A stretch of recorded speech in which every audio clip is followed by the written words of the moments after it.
So welcome back. And again, thank you, Doug, for being here with us. I want to start by saying that basically, watching the film again today, as you said in the introduction, the experience of these months of lockdown and, social distancing was very, very emotional for me to watch the film again. And this sense of togetherness, of community, and, the importance of creativity and art in our life, it's really the essence of what this film is about in the end, no?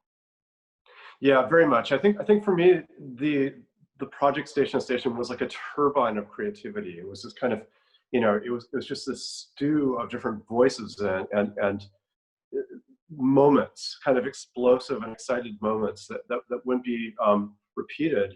But I think also kind of talking about the condition that we're in right now, I think, in a sense, we find ourselves, quarantined. We find ourselves in silence inside our apartments, our houses. And what do we look for? We actually look for culture. This moment is so relevant for culture.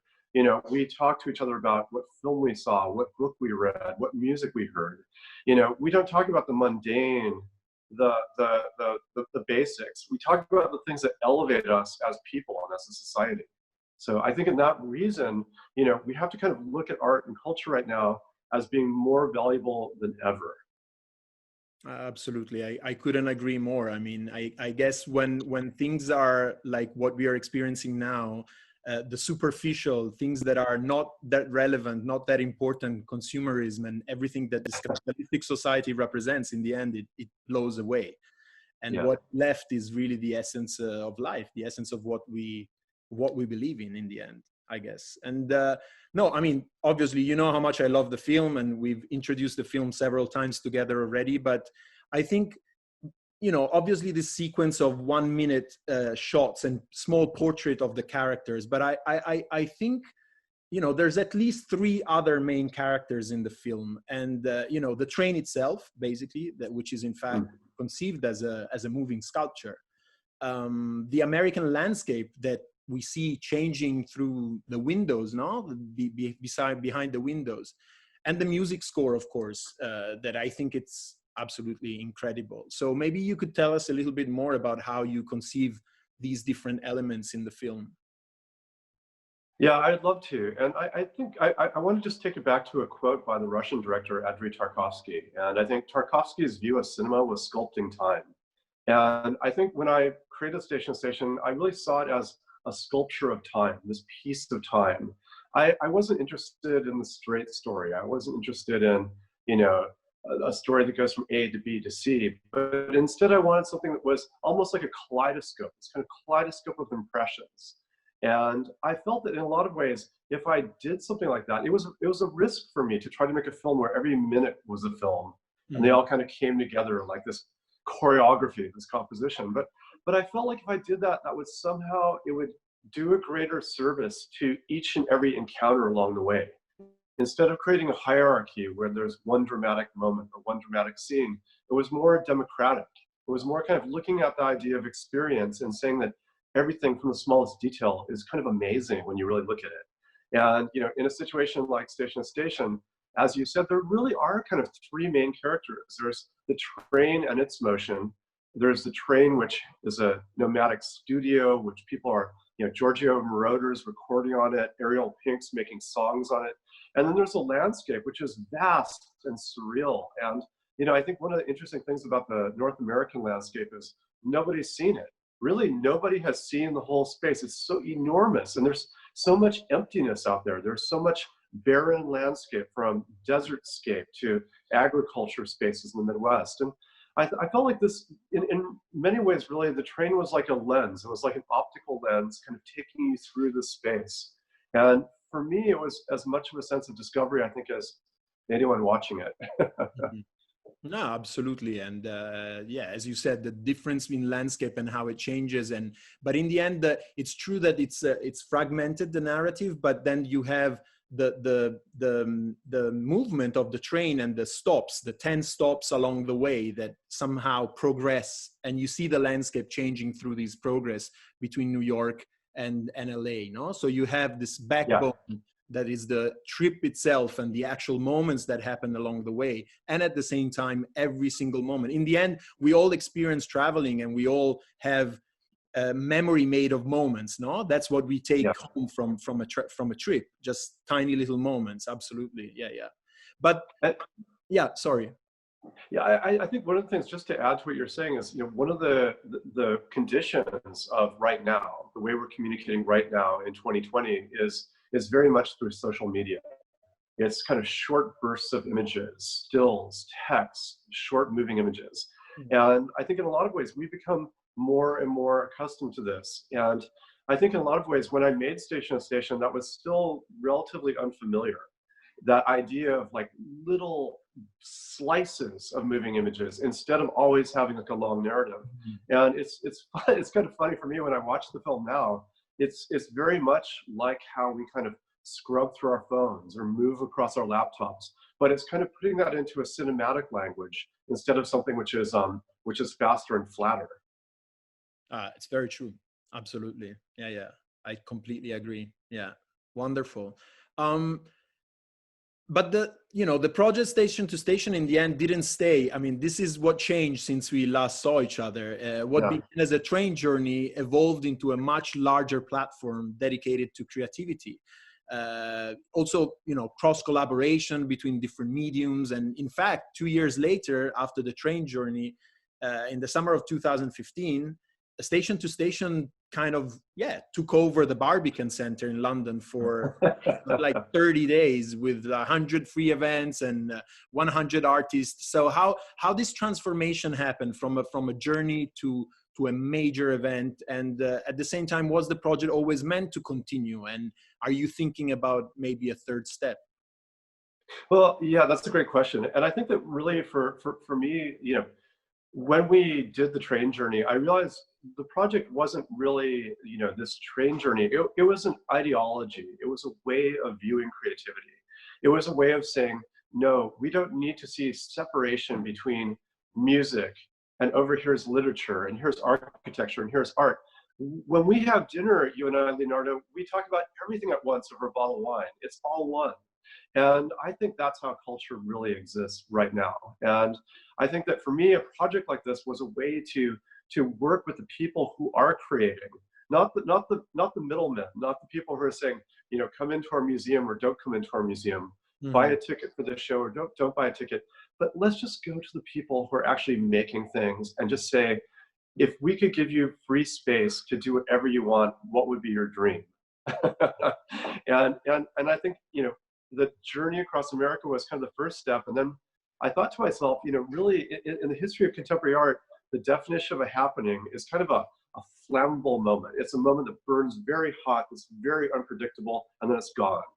And I thought, what would happen if we did a 30-day happening? If we did just every day with new people, more and more things, and it's in the center of London, this international city. We can tap into people from Africa, from Asia, to Europe, to South America.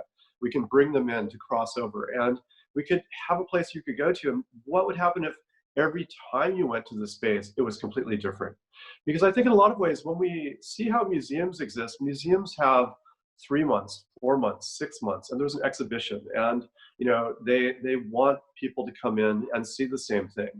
But my idea was, what if you never see the same thing? what if you could kind of live in this world and you could walk into the space or travel to the space and there's this constant refresh rate? And we had some people like the director Mike Figgis use the whole 30 days to make a feature film and premiered it the last day. And he used the musicians that were coming through, the choreographers. And then we had other people like the artist Albert Euland, who said, I have this really messed up idea. I want to do this painting and I want to have a German actor portray me making the painting as me, and I'm going to direct him from a distance. So you have these things like that. Then you'd have, it was wild and diverse. And I think that wild and diverse is really what I'd like to see art be more of. Wild and diverse.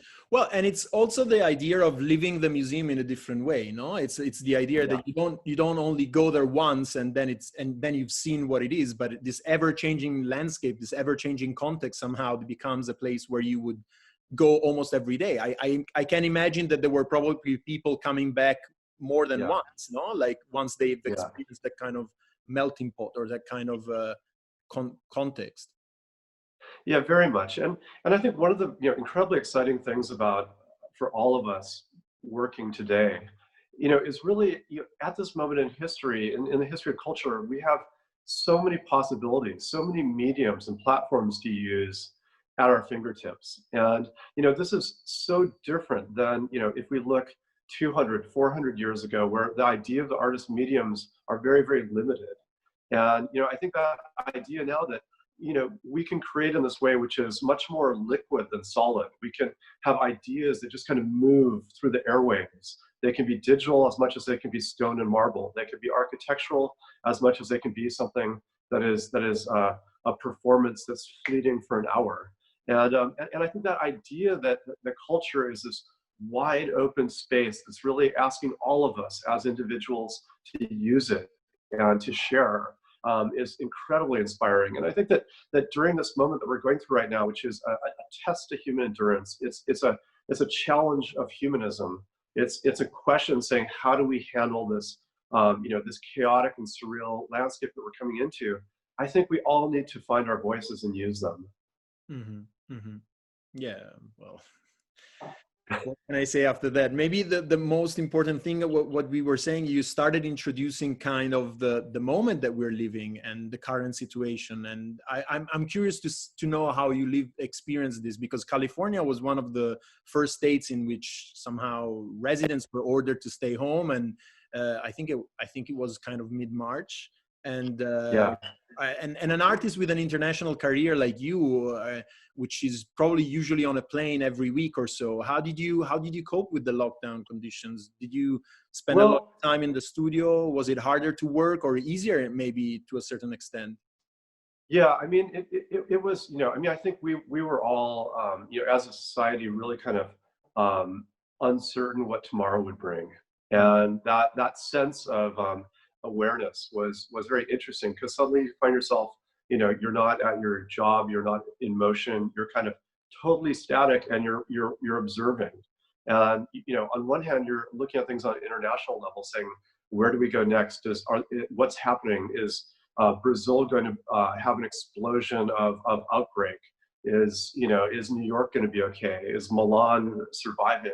These are really kind of pertinent questions that you find yourself engaged in. But on the other side of that spectrum, I think you find yourself alone or in solitude or slowing down a little bit. And I think there is a great value in that. And I think that for all of us, we all, whether we know it or not, we subscribe to the society of acceleration. Simply by having an iPhone, we're part of it. Simply by sending messages, we're part of it. And I think that this actually has perhaps given us a moment to reflect and say, is this really taking us to a place that we want to be? Or do we want to be someplace a little bit different? Do we want to have a space that has a bit more of a connection with nature and natural systems? Do we want to have acceleration, but also a space for deceleration in our lives? And I think that perhaps that reflectivity, that questioning, is the value that can come out of this. Mm-hmm. Well, I mean, I can talk about my personal experience. I went finally to the woods last week after 3 months locked in the medieval center of Florence. And all of a sudden I felt again how nature is important, like, for us. I mean, it sounds naive, but sometimes we forget. No, And then walking in the woods was just like a mind-blowing experience again after 3 months locked here in the house. So absolutely, These are values that we are completely starting again, finally, to reevaluate and understand in our lives. And maybe this could be the positive outcome of this tragic, terrible situation that we're living. Yeah, I hope so, and I think so. And I believe in people to be at their best, at their greatest, when they're aware. And I do think that perhaps this can help us all become a little bit more aware of being in control, of voting for how we live, of making a difference. And whether that's on a creative level, an ecological level, or just a very personal and human way. So. Wonderful. I don't know, maybe we can close this conversation with the last question. Like, what are you working on right now? What are there any future project? Is it everything on hold, or do you have are you currently working on a new project?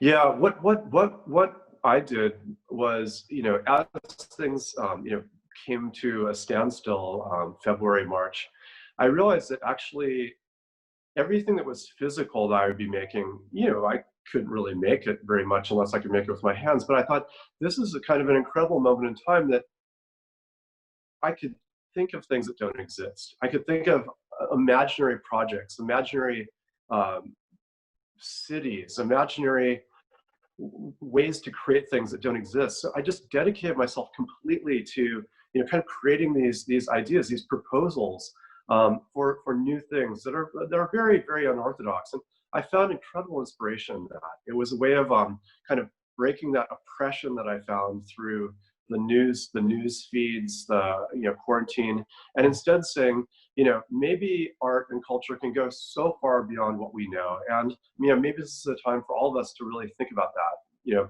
How can we create things that are of our generation, of our time, and they really speak to us now? So for me, that's been kind of the small silver lining in this strange cloud that we're experiencing. Wonderful, Doug. Thank you so much for being here with us. For me personally, it was wonderful to see you again after last time. It has been a while, but hopefully when all this will be over, we'll be able to travel and see each other again. And thank you also, for your generosity and for these answers. Thank you. And it's a great honor for me to share the film with everyone. And the project means a tremendous amount to myself, and also the hundreds and hundreds of people who are part of the film. And I think for us right now, it's our kind of virtual bridge, so we can all be at the same wood table at dinner time and have a great conversation. And if we can't be there in person, maybe this film is a small way of sharing something. So thank you.